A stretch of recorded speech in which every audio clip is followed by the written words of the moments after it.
Hello everyone, আজ আমরা পৌঁছে গেছি ৪৮তম আন্তর্জাতিক কলকাতা বইমেলায়। কি বেশ এক্সাইটিং লাগছে তো।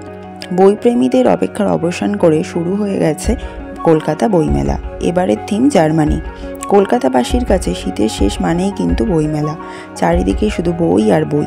বইপ্রেমী মানুষদের কাছে এ যেন এক বইয়ের সাম্রাজ্য। বইমেলা মানে কিন্তু শুধু বই কেনা নয়, অনেক পরিচিত অপরিচিত লেখক লেখিকার লেখনীর সঙ্গে পরিচিত হওয়া, তাদের উপহার দেওয়া জ্ঞানে তথ্যে নিজেকে সমৃদ্ধ করা। এখানে আপনি বিভিন্ন ধরনের বিষয়ের ওপর বই পাবেন। সকল বয়সের মানুষের জন্য রয়েছে তাদের পছন্দ মতো বই। বিভিন্ন ভাষার বইও এখানে পাবেন। পেট ভরানোর জন্য রয়েছে ফুড স্টল, আর মন ভরানোর জন্য রয়েছে বইয়ের পাশাপাশি বিভিন্ন অনুষ্ঠানের ব্যবস্থা। বইমেলা শুরু হচ্ছে দুপুর ১২টা থেকে রাত ৮টা পর্যন্ত।